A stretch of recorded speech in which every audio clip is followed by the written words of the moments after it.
शिक्षक दिवस शुक्र प्रदोष, शुक्रवार के प्रदोष वाले स्कंद पुराण के अंतर्गत वर्णन किया है, भविष्य पुराण के अंतर्गत स्मरण किया है। एक चक्षु नारियल मतलब 10,000 नारियल में एक नारियल ऐसा होता है, एक श्रीफल ऐसा होता है जिसके 3 नेत्र की जगह 1 नेत्र होते हैं। कितने नेत्र होते हैं? 1 नेत्र। श्रीफल जो नारियल आप कलश पे रखते हो, जो नारियल आप मंदिर में ले जाते हो, पूजन करते हो, तो 3 चक्षु नारियल, 3 नेत्र वाला नारियल, अर्थात नारियल की जहां जटा होती है वहां उसके 3 नेत्र होते हैं, 3 चक्षु होते हैं। और 1 चक्षु वाला, 1 नेत्र वाला 10 से 15,000 श्रीफल में नारियल में 1 नारियल ऐसा होता है जिसका 1 नेत्र होता है, उसमें 3 नेत्र नहीं होते, एक चक्षु होता है। तो महाराज शिव पुराण कहती है, स्कंद पुराण कह रही है कि 1 चक्षु जो नारियल होता है उसको शुक्रवार का जब प्रदोष पड़े, जिसको कहते हैं शुक्र प्रदोष। कौन सा प्रदोष होना चाहिए? शुक्रवार का प्रदोष। तो शुक्रवार के प्रदोष वाले दिन उस नारियल को एक बेलपत्री के साथ में महाराज अंदर तिजोरी में या अलमारी में, या आपकी जहां बरकत होती है, दुकान का जहां व्यापार व्यवसाय चलता है, अलमारी होती है या गुल्लक होती है या तिजोरी होती है या अलमारी होती है, उसमें उसको रख दिया जाता है। कब रखना है? शुक्रवार का प्रदोष के दिन। और शुक्र प्रदोष के दिन उसको रखने के बाद में दूसरा दिन, अर्थात शुक्र प्रदोष के दिन रख दो और शनिवार के दिन उसको निकाल लो, और निकालने के बाद उसको पूरे घर में घुमाने के बाद में श्री गणेश जी के मंदिर में, जो भी तुम्हारे घर में, तुम्हारे गांव में, तुम्हारे नगर में जो गणेश जी का मंदिर हो, उस मंदिर में ले जाकर उसको रखी आइए। वहां से मात्र 1 दुर्बा लेकर आइए, गणेश जी महाराज की चढ़ी हुई केवल 1 दुर्बा, और उस दुर्बा को दरवाजे की देहली पर छुलाकर उस दुर्बा को अपनी अलमारी में, अपनी तिजोरी में उसी दिन रख दो जिस दिन लेकर आयो महाराज। कभी जिंदगी में लक्ष्मी की कमी नहीं आ सकती, पर होना चाहिए 1 चक्षु नारियल। कभी संपदा की कमी नहीं आ सकती, कभी आपको नीचे की ओर नहीं जा सकते, आप उन्नति की सीढ़ी पर ही चढ़ोगे, अगर नहीं बढ़ो आगे ही बढ़ो। 1 चक्षु नारियल तो जीवन का आनंद सुख। तो उसी तरह शंकर को पाना, शिव का स्मरण करना या शंकर का अनुमोदन करना। महाराज 1 चक्षु नारियल हो, और वो 1 चक्षु नारियल जिसके 1 नेत्र हो, और वो नारियल अगर शुक्रवार की प्रदोष हो और प्रदोष काल में उसको अलमारी में, तिजोरी में रखा जाए बेलपत्र के साथ, और उसी श्रीफल को दूसरे दिन गणेश जी के मंदिर में संपूर्ण घर में, व्यापार में घुमाकर रखा जाए, वहां से मात्र 1 दुर्बा लाकर रखी जाए, कभी संपदा की कमी नहीं आ सकती। ये उसी तरह शिक्षक दिवस की महत्वता क्यों है? क्योंकि शिक्षक अपने शिष्य को, एक विद्यार्थी को, एक बच्चे को जो तैयार करे तो उसमें कोई कमी ना छोड़े, कोई कमी ना रहे। बनाए, कोई रोड बनाए, कोई पुल बनाए, कोई बिल्डिंग बनाए, थोड़ी बहुत गड़बड़ होगी चल जाएगा, थोड़ी बहुत गड़बड़ हुई चल जाएगा, पर शिक्षक, एक गुरु अपने शिष्य को जब तैयार करे तो उसमें कोई कमी नहीं रहना चाहिए, नहीं तो वो नहीं चल पाता। इसलिए शिक्षक दिवस की महत्व। पहले तो अच्छे से सुन लेना भाइयों। शुक्ल पक्ष में जो प्रदोष पड़ती है वो लक्ष्मी की वृद्धि के लिए होती है, कृष्ण पक्ष में जो प्रदोष पड़ती है वो रोग और बीमारी को मिटाने की होती है। तो जितने उपाय आपको प्रदोष के बताए जाते हैं उस हिसाब से आप करो कि शुक्ल पक्ष की प्रदोष है तो लक्ष्मी का कोई उपाय करना है तो हमें शुक्ल पक्ष की प्रदोष पे करना है। शुक्रवार की अगर प्रदोष पड़ती है तो शिव नीलकंठ पर विराजमान होते हैं, करते हैं। महाराज ये एकादशी शंकर से कह रही है कि आपका स्थान ये नहीं कि आप कैलाश पर मिले, उस बार को, उस तिथि के दिन, उस अनुकूल बार की प्रदोष सुख और शांति देती है। पर जीवन में एक बार प्रदोष का व्रत मौका मिले, जिस कामना से, जिस दिन का भाव आपके मन में आए कि मुझे रोग से मुक्ति पाना है तो ये प्रदोष मुझे करना है भाई, और रोग मुक्ति के लिए हम जो भी आपके मन में आ रहा है, संतान प्राप्ति के लिए शनिचरी प्रदोष, आप उसका स्मरण करें। फिर लिखा शिव महापुराण में, बड़ा सुंदर लिखा विद्या जी ने, मान लो आप प्रदोष का व्रत नहीं कर सकते, आप अगर व्रत नहीं कर सकते तो प्रदोष के दिन, प्रदोष काल में शाम का समय सूर्य अस्त का कुछ पल, कुछ घड़ी के पहले से लेकर बाद तक का प्रदोष काल के अंतर्गत आप शंकर जी के मंदिर में जाकर 1 लोटा पानी, 5 बेलपत्र भी अगर समर्पित करते हैं तो संपूर्ण प्रदोष का फल आपके भाग्य में प्रबल हो जाए। शंकर भगवान ने कहा, जब प्रदोष काल हो, शाम का समय हो, उस समय पर बेलपत्री, पीपल और आंवले के नीचे लक्ष्मी तो कुछ देर के लिए विराजमान हो जाना। जो तेरे इन वृक्षों के नीचे शाम को दीप लगाने आए, उसके घर तो पीछे पीछे चली जाना। बस इतनी कृपा कर देना। मंदिर में अगर कोई दिया रखा हुआ है और आप घर से इतनी बड़ी डब्बी ले गए, उसमें घी थी, बत्ती थी, माचिस थी, माचिस, बत्ती और घी डब्बी में तुम लेकर चली गई, दिया लेकर नहीं गई, तुमने दूसरे के रखे हुए दिए में अपनी बत्ती लगाकर आ गई हो, तो तुम हजारों बार बत्ती लगाना, जिसका दिया था उसी के खाते में वो दीप दान जाएगा। तुम्हारे खाते सब जगह भटक लिए, सारी दुनिया में जाकर बोलिया है, जगह जगह जाकर प्रार्थना कर ली, निवेदन कर लिया, तो भी तुम्हारा अगर कोई काम ना बने, तब एक काम जरूर करना, एक बेलपत्र, एक शमी पत्र, एक कनेर का फूल देवाधिदेव महादेव को प्रत्येक प्रदोष के दिन शिवजी को जल चढ़ाकर समर्पित करना प्रारंभ कर दो। 2 या 3 प्रदोष निकलेगी, मेरा देवाधिदेव महादेव तुम्हारी झोली खुशियों से भर दे निश्चित। आप लोगों के स्मरण में होगा कि एक शिष्य के बहन की शादी आ गई, कथा सुनी थी आप लोगों ने। शिष्य के बहन की शादी आ गई और उसने सोचा गुरुजी का तो इतना बड़ा आश्रम है, गुरुजी के पास इतना करोड़ों का धन है, गुरुजी के पास में इतना वैभव है, तो मेरी बहन की शादी तो गुरुजी कर देंगे। उसने कहा गुरुजी के पास जाकर, गुरुजी मुझे मेरे गांव जाना है। गुरुजी ने कहा जा। गुरुजी मेरी बहन की शादी है। गुरुजी ने कहा बधाई हो। गुरुजी हम बहुत गरीब हैं गुरुजी, हमारे पास में कुछ भी नहीं। गुरुजी कहते हैं सब भगवान बैठा है, सब अच्छा करेगा, क्यों टेंशन लेता है, जा। अब जाने लगा। गुरुजी ने उससे कहा सुन, तेरी बहन की शादी है, अंदर कोई अनार देकर गया है, एक झोले में अनार रखे हैं, तू ले जा। तेरी बहन की शादी में अनार लेकर चले जा। अब अनार रखे थे और अनार लेकर चला तो मन में कोसता गया, काय का गुरुजी, इतना बड़ा आश्रम, इतना बड़ा वैभव, इतना बड़ा धन, इतनी दौलत, इतनी सत्ता, तो भी गुरुजी ने बताओ केवल अनार ही दिया। इतना बड़ा गुरुजी था, थोड़ा बहुत तो दे देता तो मेरी बहन की शादी हो जाती। और गुरुजी ने दिया तो केवल अनार। अब वो अनार का झोला लेकर चला, मन से कोसता चला, गुरुजी को खूब कोसता चला, काय का गुरुजी, काय का गुरुजी, काय का गुरुजी, काय का गुरुजी करता पहुंच गया। रास्ते में जंगल में गया तो जंगल में एक जगह पर बैठा हुआ था, वहीं का राजा बीमार पड़ गया। राजा को दवाई देना थी, दवाई देने के लिए अनार का रस चाहिए था। अनार राजा के भवन में नहीं, महल में नहीं, नगर में नहीं, गांव में नहीं, कहीं अनार नहीं मिला। तब दूत ढूंढते जंगल में पहुंच गए, इसके झोले में अनार मिल गए। इससे कहा हमको अनार चाहिए। उसने कहा नहीं दूंगा, ये मेरे गुरुजी ने मेरी बहन की शादी के लिए दिया है, मैं नहीं दूंगा। उन्होंने उसको पेड़ से बांध दिया और उसके अनार ले जाकर राजा को दे दिए। राजा ने उस अनार के रस में दवाई ली, ठीक हो गया। राजा ने कहा अनार कहां से लाए थे? हम जहां से लाए थे उसको तो हम बांध कर छोड़ कर आए हैं। राजा गया, लाओ उसको पकड़कर मेरे पास में, उसको लेकर आए। पूछा भाई हमने तुम्हारे अनार के रस में दवाई ली है, हमने तुम्हारे अनार के रस में दवाई ग्रहण करी है और हमारा शरीर ठीक हो गया। हम चाहते हैं ये तुम्हारे अनार का क्या शुल्क दे सकते हैं, हम क्या दे तुमको, आज तुमने हमारे प्राण बचा लिए। इतने में वो कहता है महाराज अनार तो मेरी बहन की शादी के लिए मेरे गुरु ने दिए थे। तुम्हारी बहन है? हाँ। उसकी शादी है? हाँ। चिंता मत करो, तुम्हारी बहन की शादी जैसे एक राजा की लड़की की शादी होती है वैसे तुम्हारी बहन की शादी होगी। शिष्य की आंख से आंसू बहने लगे कि गुरु ने तो अनार दिए थे पर मेरी बहन की शादी राजघराने जैसी हो गई। मतलब गुरु तो केवल कह देता है, गुरु तो केवल बोल देता है कि आपको 1 लोटा जल मंदिर तक लेकर जाना है। गुरु तो कह देता है कि श्री शिवाय नमस्तुभ्यम जपना है। गुरु तो कह देता है कि 1 बेलपत्र का सेवन करना है। गुरु तो कह देता है कि आपको शिव भक्ति को धारण करना है। ये गुरु कह देता है।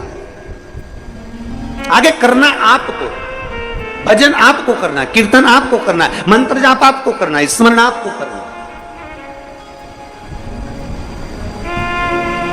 तेरे मंदिर में आना मेरा काम है और मेरी बिगड़ी बनाना।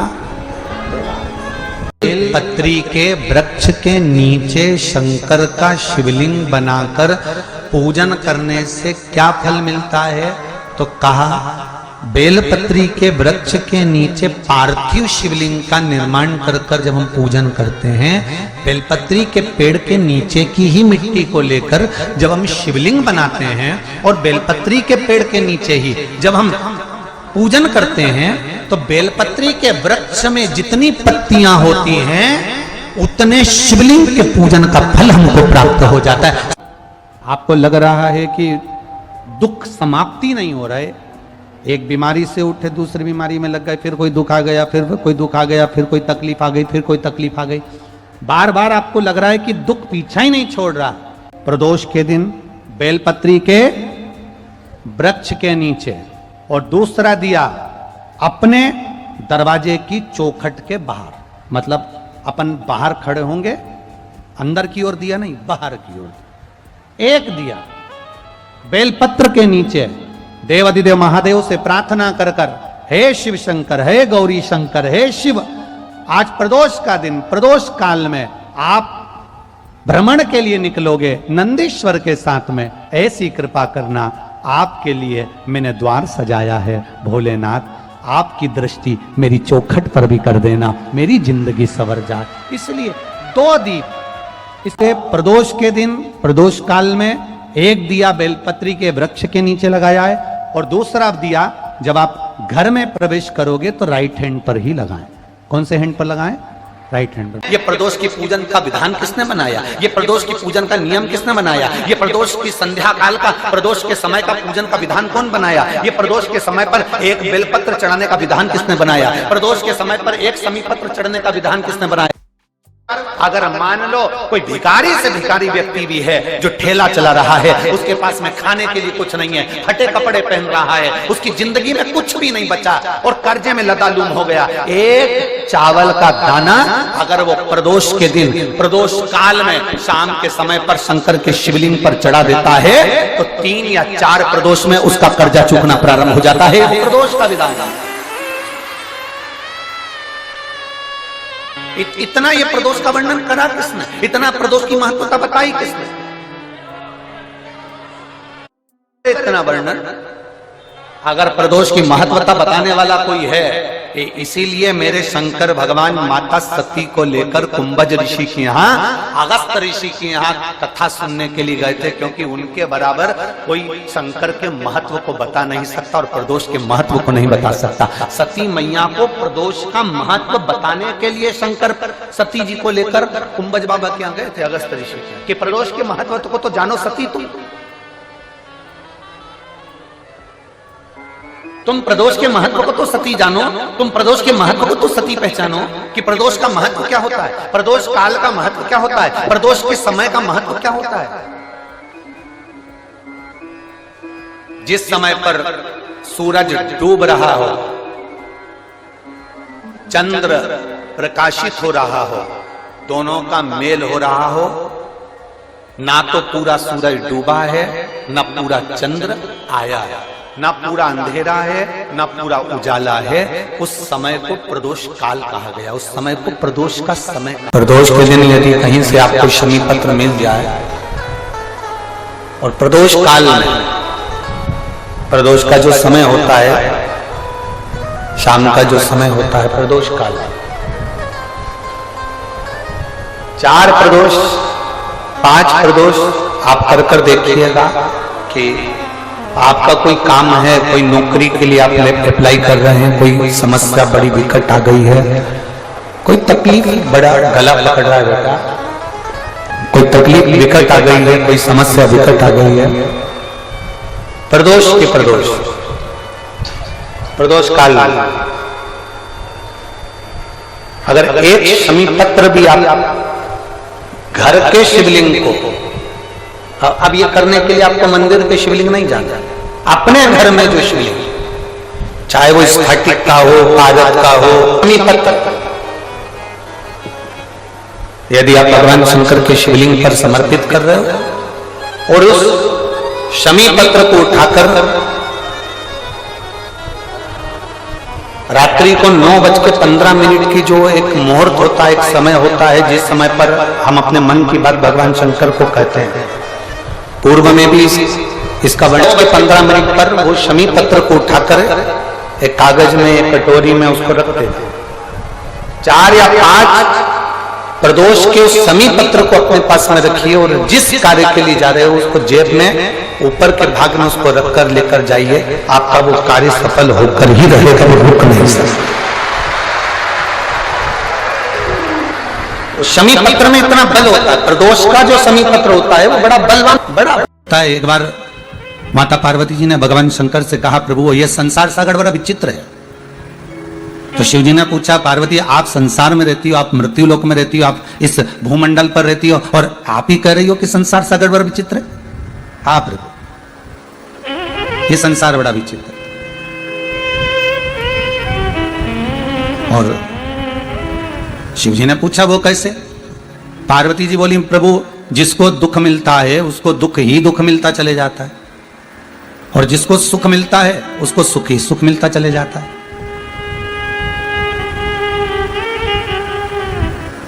अगर दुख मिला तो दुख मिलता ही चले गया, और सुख यदि मिला तो वो सुख मिलता ही चला गया। मेरा केवल इतना सा निवेदन है भोलेनाथ शंभो कि अगर किसी ने मान लो दुख झेल लिया, उसको दुख मिल गया, तो फिर उसको उस दुख से थोड़ा सा तो निजात मिलना चाहिए, थोड़ी तो राह मिलना चाहिए। भगवान बोले, पार्वती एक काम करो, तुम मेरे साथ सबसे पहले तो मृत्यु लोक में चलो। आप मेरे साथ पहले पृथ्वी पर चलो, और इस मृत्यु लोक में जहां अपन कैलाश पर बैठे हुए हैं, तो कैलाश से छूटकर अपने गांव में चलते हैं। पार्वती जी ने पूछा, गांव में जाकर क्या करेंगे? नहीं, पहले आप रूप रखो, और एक जो संसार का मनुष्य जैसा रूप रखता है, संसार का मानव जैसा रहता है, वैसे आप मेरे जैसे बनकर आप मेरे साथ चलो। मैं भी ये जटाजूट बांधकर नहीं जाऊंगा, मैं भी ये जटा पहनकर नहीं जाऊंगा, और मैं भी ये मृगशाला पहनकर या बागंबर पहनकर नहीं जाऊंगा, मैं दिगंबर बनकर भी नहीं जाऊंगा। मैं तो एक संसार का जो मानव होता है वैसा की वैसा ही बनकर आपके साथ में जाऊंगा। आप एक गृहिणी बनना, और आप एक गृहिणी बनकर और मेरे साथ में चलो, और अपने गांव में प्रवेश करते हैं, और वहां थोड़े दिन रहकर आपको मालूम पड़ेगा कि दुख मिलता है तो मिलता ही चले जाता है, और सुख मिलता है तो मिलते ही चले जाता है। उसका कारण क्या है? देव महादेव जब अपने ससुर को बकरे का मुख लगा सकते हैं, अपने पुत्र को जब हाथी का चेहरा लगा सकते हैं,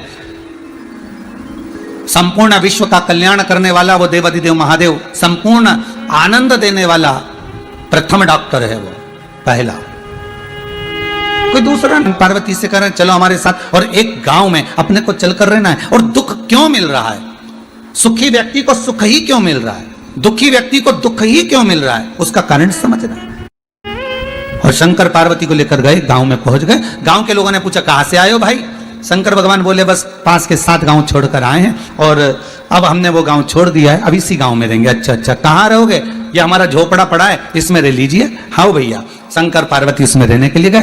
पार्वती जी बोली, खाएंगे क्या? शंकर भगवान बोले, मैं भोजन की व्यवस्था करता हूं, तू जब तक भोजन बनाने की व्यवस्था कर ले। मैं भोजन लेकर आता हूं, तू भोजन बनाने की तैयारी कर। पार्वती जी बोली, ठीक है।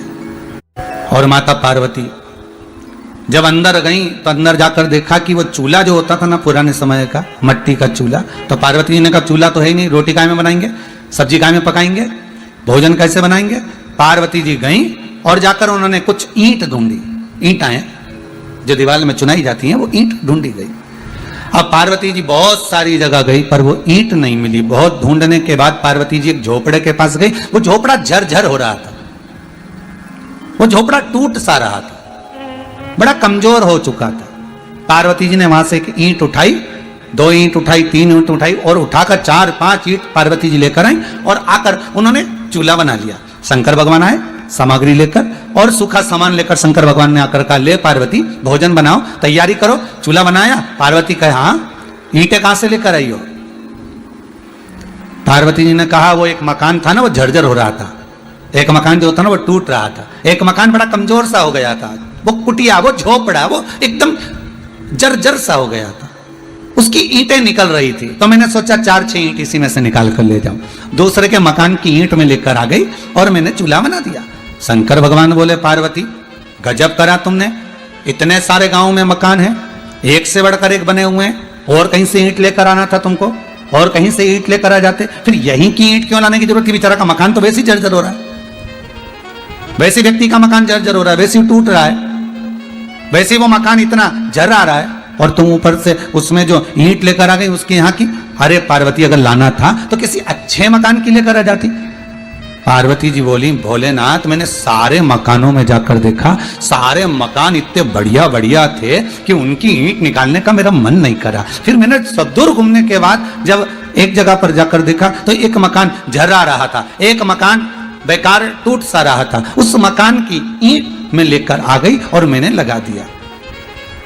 शंकर भगवान ने कहा पार्वती तुम्हारे प्रश्न का उत्तर मिल गया कि दुखी व्यक्ति को दुख ही दुख क्यों मिलता रहता है और सुखी व्यक्ति को सुख ही सुख क्यों मिलता रहता है। जैसे पार्वती तुम अच्छा मकान देखा तो तुम उसकी ईंट निकाल कर नहीं लाई, तुमने अच्छा भवन देखा तो तुमने उसकी ईंट नहीं निकाली, पर जो मकान झरझरा सा हो गया था, जो मकान टूटा सा हो गया था, जो मकान की ईंटें झर रही थी, जिस मकान की ईंटें नीचे गिर रही थी, तुमने वहीं की ईंट निकाली। पार्वती जी शंकर जी कहते हैं बस तुम्हारे प्रश्न का उत्तर यही है, जिसने इस मकान को सवार लिया, जिसने इस मन को सवार लिया, पार्वती जी जिसने इस मन को सुधार लिया भगवत भजन से, स्मरण से, शिव कथा से, राम कथा से, कृष्ण कथा से, भगवान की भक्ति से, जिसने इस महल को, इस मकान को, इस भवन को संभाल लिया होता है, फिर उसको दुख नहीं मिल पाता है। पर जो मकान झरझरा सा हो जाता है, जिसके भीतर काम, लोभ, आसक्ति, वासना, तृष्णा, ये सब जिसके भीतर बराती चली जाती है, बस उसी की ईंट निकलती चली जाए, बस उसी की ईंट निकल रही है। दुख क्यों मिल रहा है? दुख मिलने का कारण क्या है? क्यों तकलीफें मिलती है? उसका कारण क्या है? हम मृत्यु लोक में जन्म तो ले लिए, हम पृथ्वी पर आ तो गए, पर इस पृथ्वी पर आने के बाद हमारा जो कर्म है, हम उस कर्म से वंचित हैं, हम उस कर्म से वंचित। प्रदोष काल में, प्रदोष के समय पर बेलपत्री के वृक्ष के नीचे एक बार जाकर नमन करना और प्रदोष काल में शंकर भगवान के मंदिर में दिया लगाना, ये दो चीजें अगर वो 3 महीना भी लगातार कर ले तो उसके जीवन में कभी कोई समस्या आ ही नहीं सकती, कोई दुख आ ही नहीं सकता। जिस नारी को, जिस पुरुष को, जिस बच्चे को, जिस बड़े को चर्म रोग हो जाता है, चमड़ी सफ़ेद पड़ने लगती है, जब चमड़ी सफ़ेद पड़ने लगती है, चर्म रोग जैसा जब हो जाता है या चर्म रोग उसको घेरने लगता है, चमड़ी जब सफ़ेद पड़ने लगे या चमड़ी काली पड़ने लगे, या चर्म रोग सोराइसिस जैसी बीमारी तक के लिए है हमारा।